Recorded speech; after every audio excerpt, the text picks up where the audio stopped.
Sorry about that.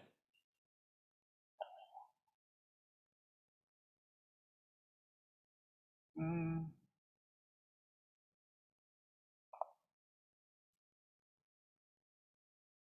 Need to go find my program again. Uh,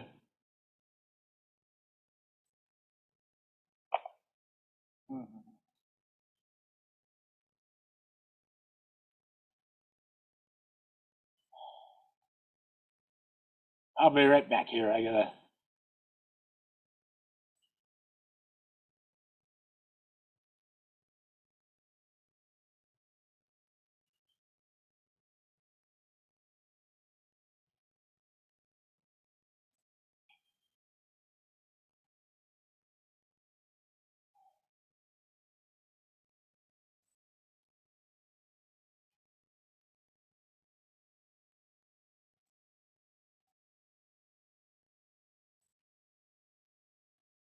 Why aren't you sharing up here? And I have a little issue here.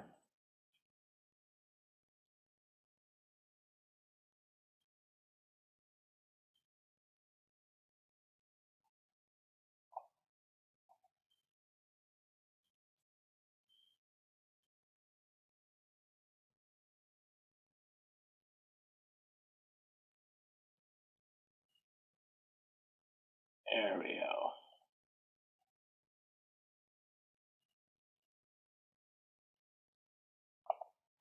I hate when I hit the wrong button. Okay. So we're going to talk about lithic materials tonight, which, as the title says, prehistoric people, and people, the collectors of artifacts. Anybody out there in our room who does this, it's fun to collect artifacts, stone tools, and imagine that they were X number of thousands of years old and represent this culture, that culture, whatever. And but did you ever ask yourself the question, where did that rock come from? Okay, and so we're going to show you some things tonight that of popular rock uh, that have been used in Pennsylvania for making stone tools. I actually got my start. Some of you might know I went to Catawba College in North Carolina, and I did become involved in archaeology along with the geology, and I became a geologist more or less for the archaeological teams.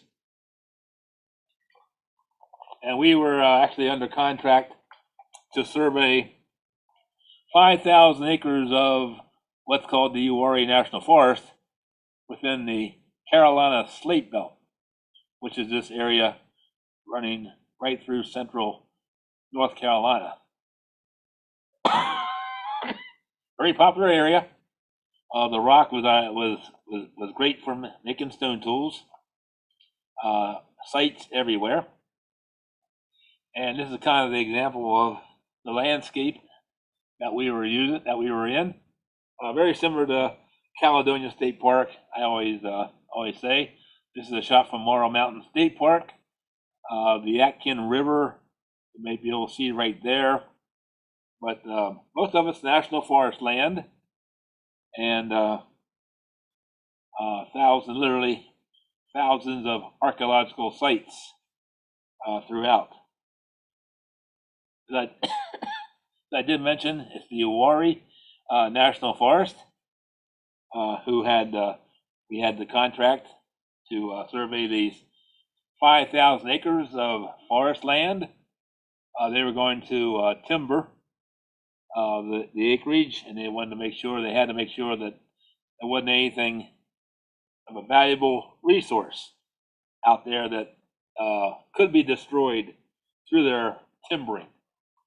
So we had to identify and say how valuable these sites were. So here's some examples of the stone tools. As I said, the rock called a rhyolite, which is a volcanic rock, very good for flint knapping. And we even got to work at a classical site called the Hardaway Site. Hardaway is actually a point, one of the oldest points on the East Coast, dating back 10 to 12,000 years ago, and almost the Clovis time. So we actually spent a summer excavating at the Hardaway Site and into an old lake bed, and we did find some Clovis type artifacts, including one of the coolest finds I ever remember. It was not me that found it, but somebody was cleaning out dirt from a crevice in the rock, in the bedrock, and they got rid of the dirt, and at the bottom they found a perfectly clear quartz crystal scraper that somebody used 10,000 years ago. So anyway, the Hardaway Site, very famous site, and we had a chance to be there for summer. So speaking of the Hardaways, these are the different Hardaway projectile points, not arrowheads, they were projectile points. And again, most of this material you're looking at is the rock called rhyolite. And so within the Uwharrie National Forest, what we ended up finding in those 5,000 acres, literally hundreds of quarry sites where the prehistoric people came, they quarried the rhyolite, made their stone tools, or at least made preforms to carry the material back to their camps or villages, wherever they were. And I saw hillsides literally just full of man-made flakes. You could spend the rest of your life there picking up flakes if you wanted to have a 100% recovery. So, reminder, it's always good to be reminded. We have igneous rocks made from magma and lava, like rhyolite I was just talking about. We have sedimentary rocks made by some kind of water origin. Usually when we talk about Pennsylvania geology, we're talking sedimentary with lakes, oceans, swamps, and metamorphic rocks that were originally igneous or sedimentary, and they were put under heat and pressure and changed into a new distinct rock. All three of these classes will be represented in our program tonight for Pennsylvania. So this is a geological map of PA, and this was actually based on the periods, the geological periods, the oldest being the green, which is this darker green color in here in South Mountain, and over in what's called Mine Ridge, and over in the Redding Prong area. But it shows you the geological periods. But within Pennsylvania, as I mentioned, we do have all igneous, sedimentary, and metamorphic rocks someplace in the state. The Pennsylvania Museum and the Pennsylvania Historic and Museum Commission, which oversees all archaeological projects in the state, did this survey some time ago, and based on 23,000 sites, 18,000 had prehistoric components. That means that they had stone tools found. And if you look at the rock types, this shows you that the most abundant material found in archaeological sites in Pennsylvania, 33 of those, 33% are chert, 13 was jasper, quartz was 12%. My favorite one, in fact, it's Brittany's favorite rock, is also is metarhyolite. It was only 9%. I really don't agree with that. I see more rhyolite in archaeological sites than I do particularly quartz site. right above it. But anyway, that's the survey, and you'll see other rocks down here: the chalcedony, argillite, sandstone, siltstone. Here's Flint Ridge, Ohio material. 1% has been brought into Pennsylvania. Steatite, we'll cover that a little bit at the end. Slate, hematite, and other material, including diabase and all that at the bottom. So it just gives you an idea of the variation of rock material that's been used by prehistoric people in Pennsylvania. So some of our stops tonight are going to be in these areas. We have the famous rhyolite location over in South Mountain, on Morrow State Forest, just south of Caledonia State Park. We have an argillite outcropping.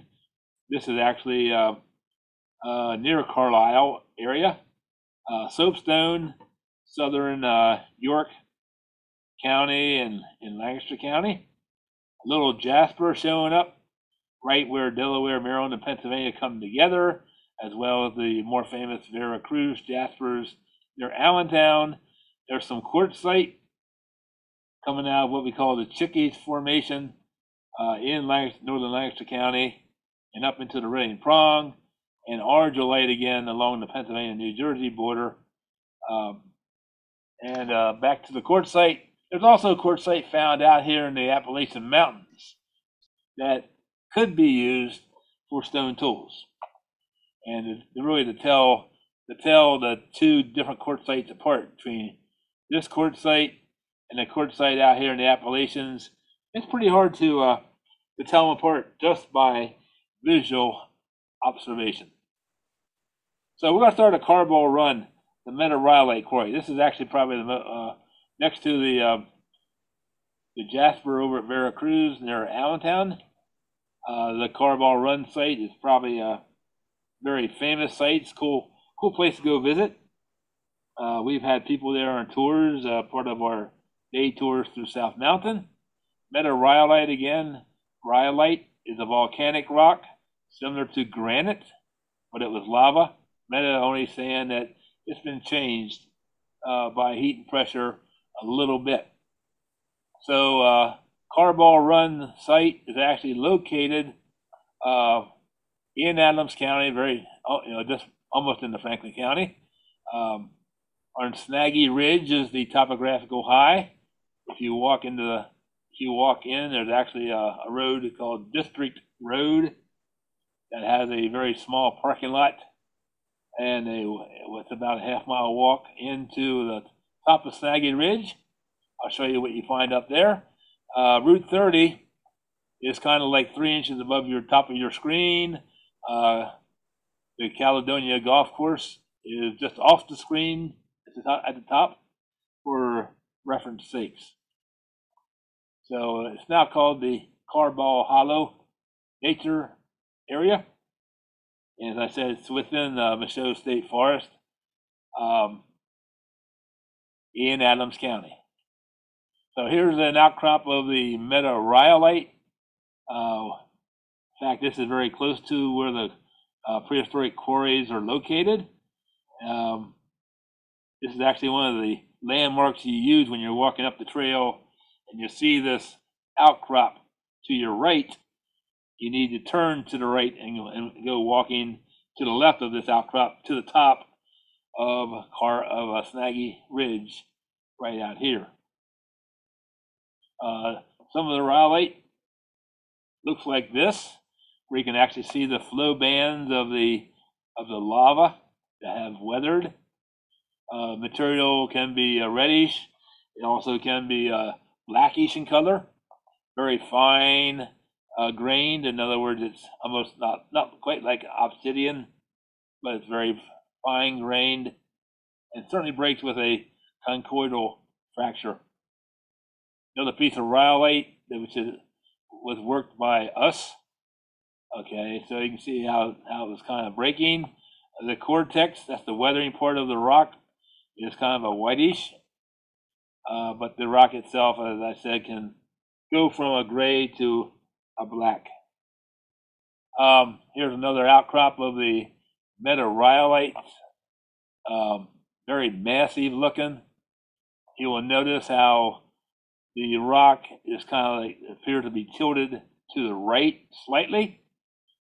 Okay, that's going to play a role in some development of rock shelters that are at Carball Run. And these are the pits in which, at least starting 8,000 years ago, prehistoric people came and they dug into the ground and took out the rhyolite.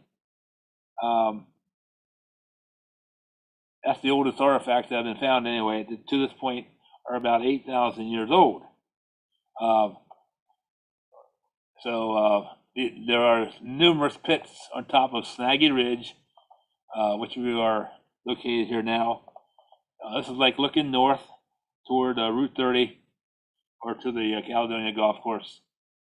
The state did archaeology there maybe 20 years ago, and they did go down about 3 feet or so, and they were still finding devitides, which is man-made flakes of the rhyolite. So there's an extremely thick layer of these man-made flakes. Now, being a state forest, Michaux State Forest, and belonging to Caledonia State Park, actually, it's really illegal to take any of this material off the lands. But it's been attempted, and I've seen when I've had groups there, the park ranger will show up and give our archaeology leader a whole box of artifacts that were confiscated over the last year, that the rangers caught people taking artifacts out of Carball Run. Now, this is bad. This is a bad picture, but there's actually a Carball Run down in the bottom of the valley, and it's been proven through archaeology that prehistoric people took their rhyolite out of the quarry on top of Snaggy Ridge and took it down and put it in Carball Run to keep it wet, because rock performs better flint knapping it when it's wet, physically being wet. So they didn't want it to dry out, so they kept it wet. Again, archaeology that was done down around Carball Run did prove that they were actually reducing the rhyolite into smaller flakes that they were able to make preforms, as we call it, take back to their villages. Some examples of some of the rhyolite artifacts.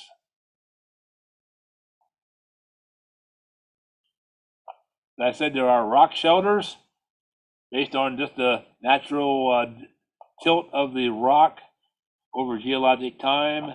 The rocks, in this case, is dipping tilted away from us here. So there's actually a little rock shelter that formed here. At this couple, we put them into it for a picture. This is a very shallow one. There are some deeper rock shelters out closer to the end of Snaggy Ridge, closer to Route 30. This one's actually rather extensive, certainly large enough to get in and get out of the weather and just leave the light on like they do at Motel 6. This is actually the inside of it, of the rock shelter. So people would be able to certainly get out of the weather in their temporary stay while they were working at Carball Run. And when this rock was being formed, again, if you remember any of our past programs, we were talking about Rodinia, the supercontinent 1 billion years ago. And we were a part of Laurentia, and the rhyolite actually was a rock being formed as the rifting apart of Rodinia was taking place.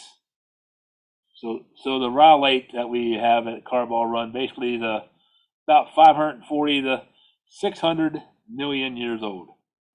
Another rock I want to highlight, it was on the sheet as under others is diabase.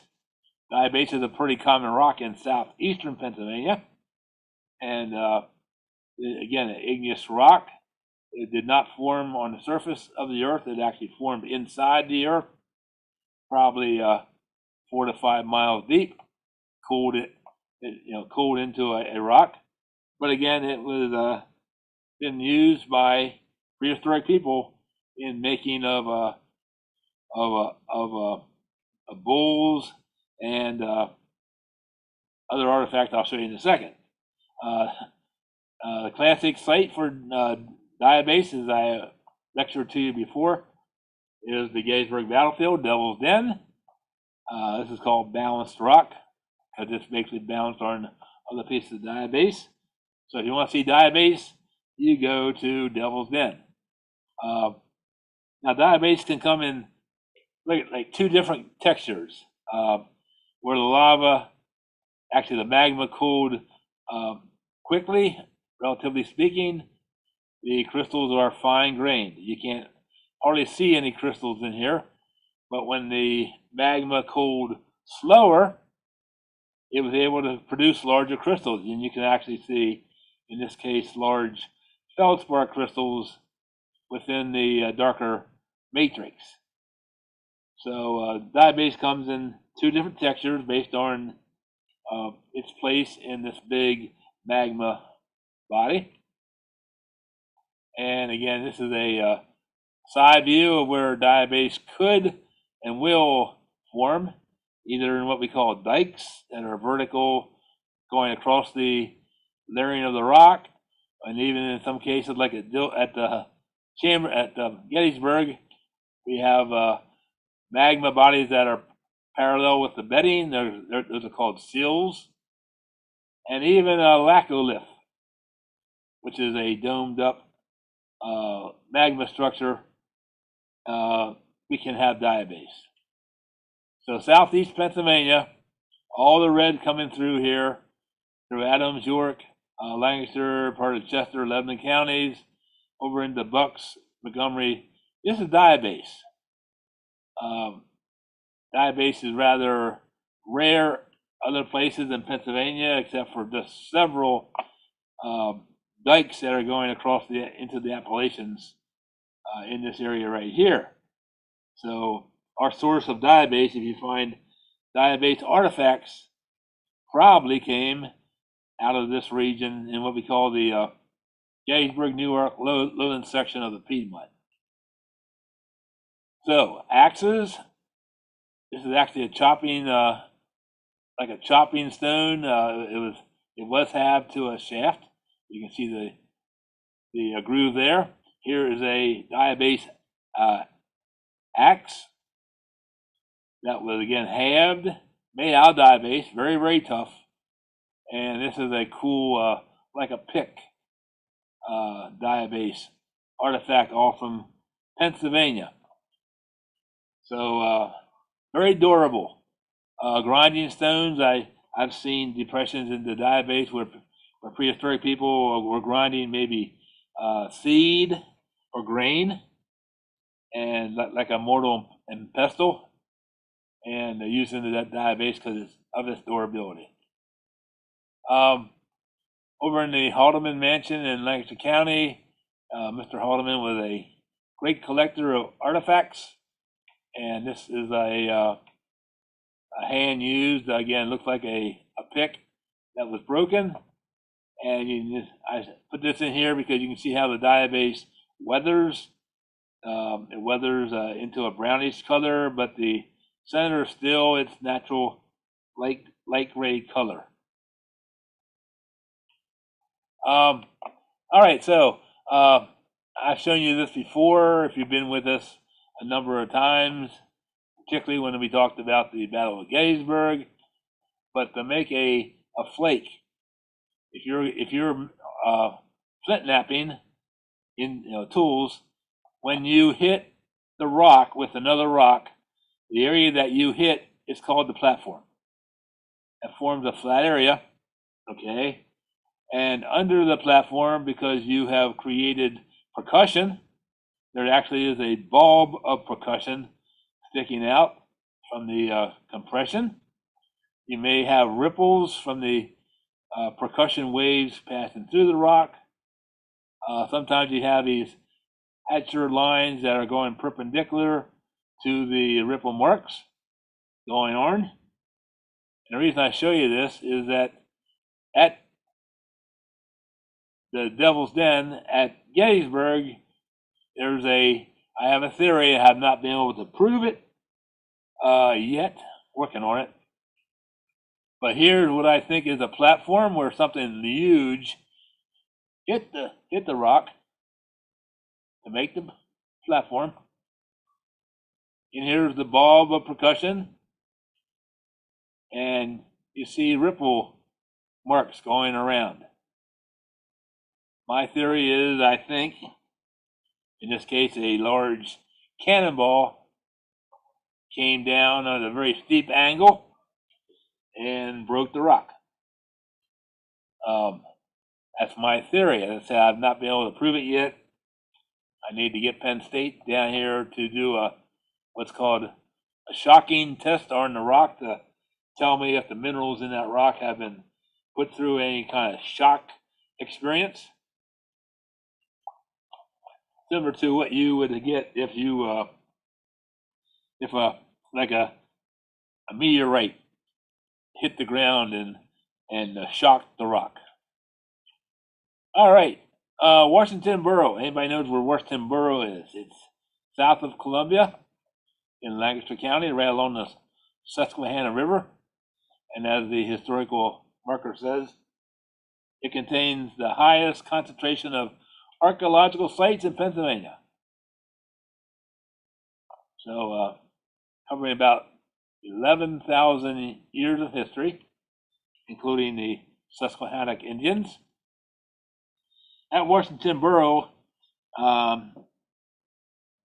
knew the group that was digging there a few years ago, and they found these quartz crystals. And right away, they started to actually label them. And you remember one of our past recent programs, Herkimer diamonds. They started to label them Herkimer diamonds. But I wasn't quite sold that they were coming from Herkimer. They weren't clear enough to be Herkimers, in my opinion. And I did a little bit of research and found out. Here's what Herkimer diamonds obviously look like. If you were with us just the other week when Joe was here to talk about the Herkimer diamonds. But we found similar quartz crystals as in Washington Borough up around Newville, which is in still Cumberland County, I believe. Almost identical to what they were finding at Washington Borough. And I actually came to learn by more research that this one particular formation contains quartz crystals, and it goes over north of Carlisle, and actually on the property of the Carlisle Country Club, you can find quartz crystals on the golf course.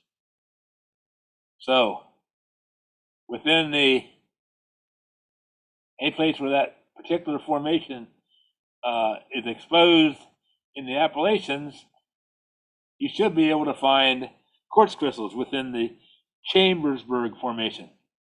So if you pull out a geological map and you look for the Chambersburg Formation, you might find quartz crystals in that particular area. So I kind of concluded that the Washington Borough quartz crystals came from the Chambersburg Formation someplace. Okay, quartzite, metamorphic rock. Used to be sandstone, put under heat and pressure, changed into quartzite. Pretty pure silica. And again, I mentioned that there's 2 locations in Lancaster County and one over, of course, the Appalachian Mountains. Here are some quartzite artifacts. Many of these are hard for you to really tell that they were hand worked, but They do have workable edges for scrapers, mostly scraper. This is a scraper here for sure. But it doesn't flint nap as nice as the rhyolite, but it does work. So if you were a prehistoric person and you had quartzite kind of in your backyard, you learn to use it. So that's what I had available, sort of thing. So here's where the quartzite in Lancaster County and over in Bucks, actually at Lehigh County. And then, like I said, the quartzite that's found throughout the Appalachian Mountains. It's very similar looking to the ones here on the east. So here's sandstone changing to quartzite through heat and pressure. It actually makes it a more dense rock. Sandstone's pretty friable and can break very easily. Quartzite's much more dense and can take a pounding if you're a flint napper. And then we get into the big debate. Flint versus chert. And this has been a debate for many, many years, and it's still a debate. What is the difference between flint and chert? Is one question. By definition, you cannot have black chert. Okay, mostly things that are black is flint, and things that are lighter color is chert. They are both what we call cryptocrystalline quartz. Cryptocrystalline means very, very fine grained. Like you can see on here, and even in this college lab book for rock identification, chert and flint are regarded as sedimentary rocks. Chert's light colored, flint's dark colored. I've made it known to my buddy Steve Lindbergh that within the Appalachians, it's been recorded that there is chert. They say black chert. Well, according to this definition, you can't have black chert. But all the geological reports from the Appalachian Mountains mention chert and not flint, for one thing. So here are some of the cherts from the Appalachian Mountains. Onondaga, the Snake Hill chert, Norman Skill chert. These are all considered chert. Very fine rock to use, very fine grain. The flint nap's wonderful, has sharp edges. There's no question about it. But is all this really, really chert? So chert versus flint, this is what I came up with. They are both what we call cryptocrystalline quartz. Chert's light colored, flint's dark colored. Chert can have a banded or a buried look to it. Flint is usually a black, consistent color, and chert often replacement of organic material. And silica in flint has replaced the chalk. And that's the big thing right there, is that the silica in flint was originally chalk. There is a Flint Ridge, Ohio. Before I move on here, there is a Flint Ridge, Ohio, which is certainly a very black material. It's been used regionally for stone tools. As I mentioned earlier, actually it was on the inventory list for the state. Quartz itself. Quartz has been used to produce stone tools. This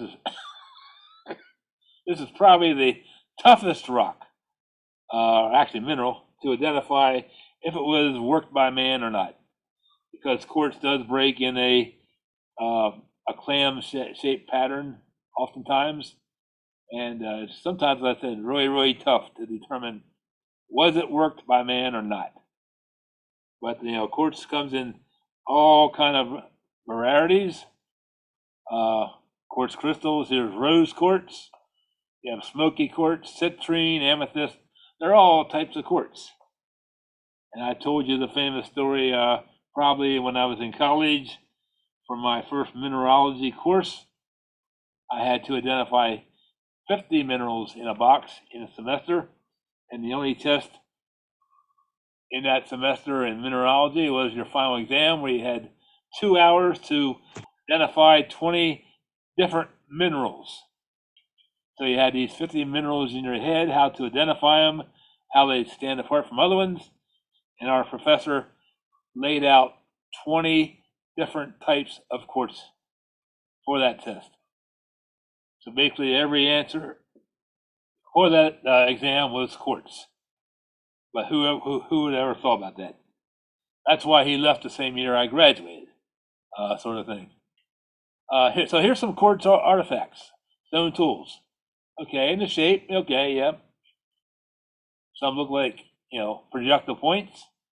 Some, as I said, are scrapers, and even maybe even some knives. Like this is probably an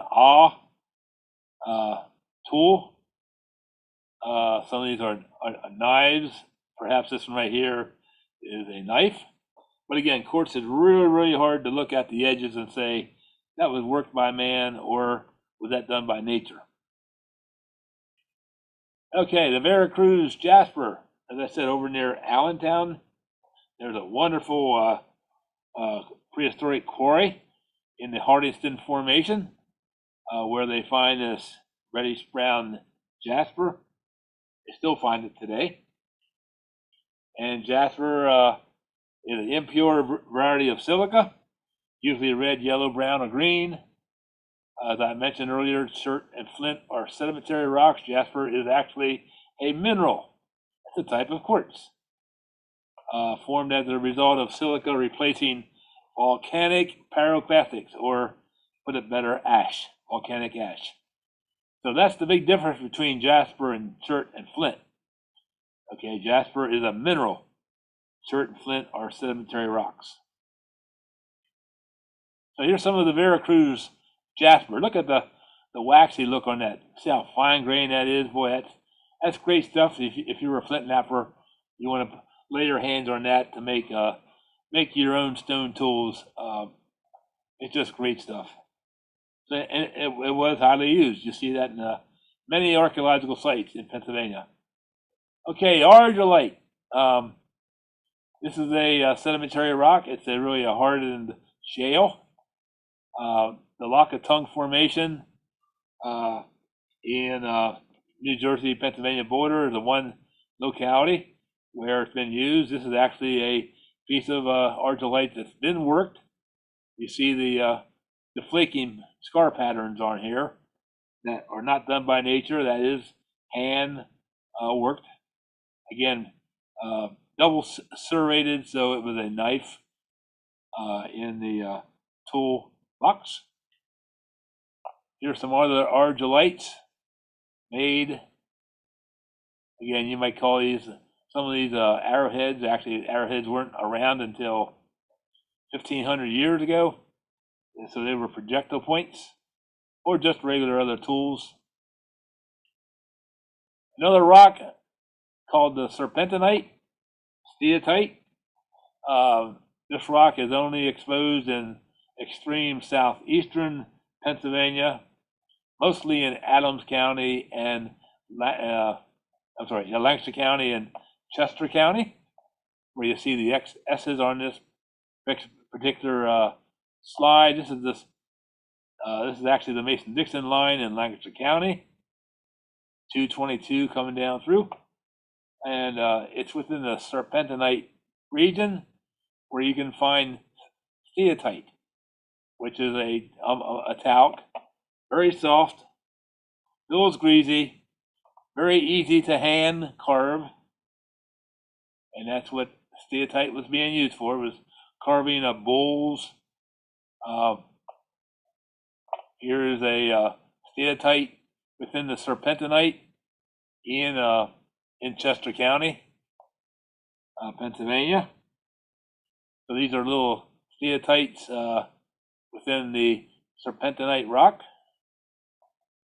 And here's some of your, okay, soapstone. Steatite, soapstone are the same thing, but carved out bowls, or even, again, some very soft tools. But a lot of hand carving of the soapstone has been done. In fact, there are some archaeologists, amateur archaeologists, who spend a long time carving figurines, bowls out of the soapstone. This is actually a pendant made out of soapstone, hand carved and actually hand drilled for the chain to go through and put around your neck. This is a Pennsylvania artifact. So what's been kind of learned by archaeologists, really taking a look at what sites are producing what artifacts or the ages, there is a little bit of a trend, okay, where RD stands for regional distribution, as I call it. Regional means that it's found a lot all over the state. So the older artifacts in Pennsylvania, you can go back to about 11,500 years, up into the Archaic period, regional distribution. A lot of rhyolite found all over the state of Pennsylvania, even the jaspers that were used by these older people, widely used. And then we had local distribution when we got into the transitional period, into the woodland, and what was going on, that the Paleo-Indian, Archaic were hunters, and the woodland people became farmers. They were not hunting as much, they were farming.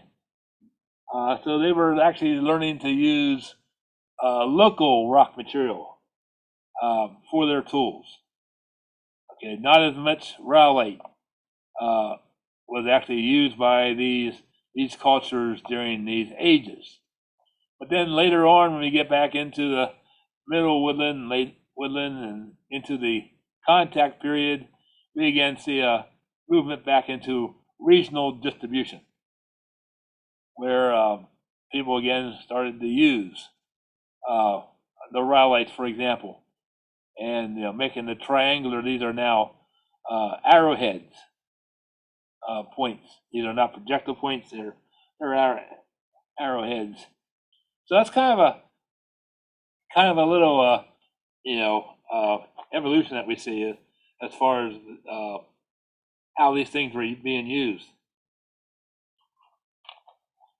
These days, with our science, the geochemistry, we're actually able to take a rhyolite and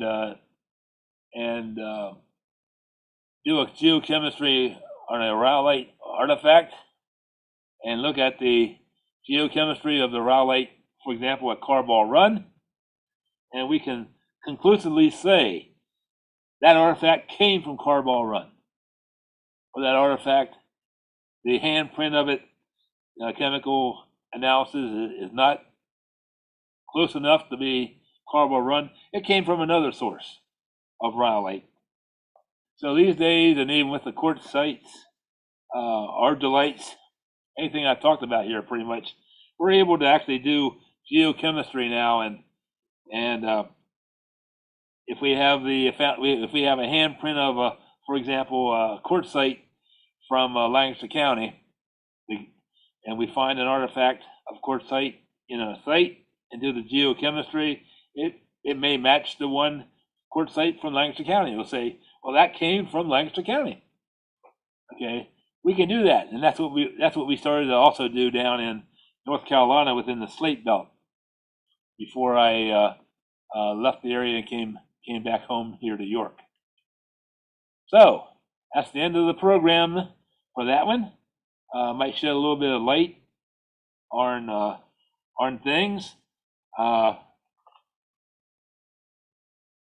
but But our technology, like I said, we want to know where this raw material came from, sort of thing. So, have any questions? Go ahead and put them in the chat. Brittany will watch that.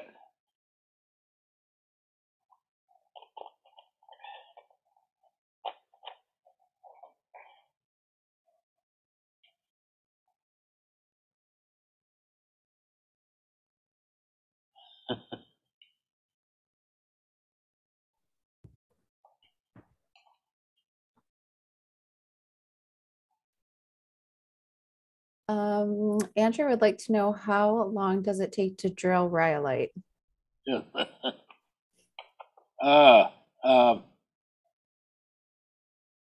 Probably only maybe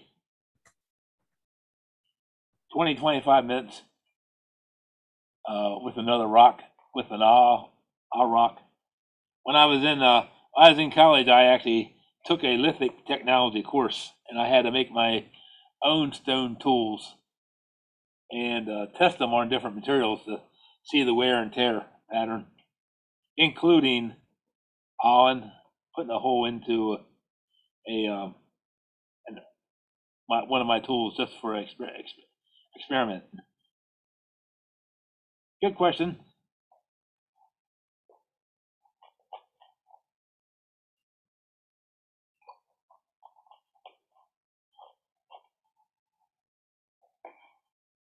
Anybody wants to get into flint knapping? You know, there are some archaeological societies that you can go and try it out. I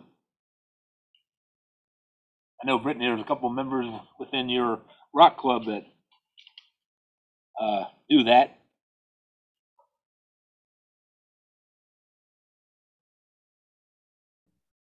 Yes, there is, and they are always ready to talk about it with anyone. They really do enjoy it as a hobby. It takes a talent.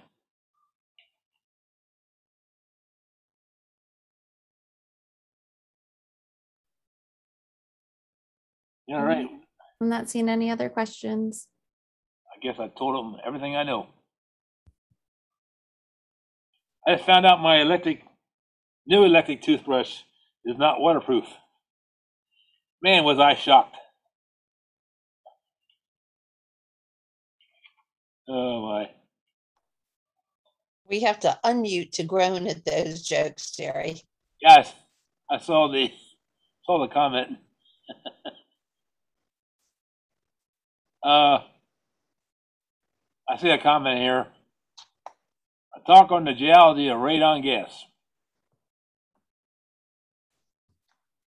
That would be a good topic. We'd have to find somebody to do that. The last couple times I've given you a little hints about NR1. Did anybody ever figure that out? NR1 is?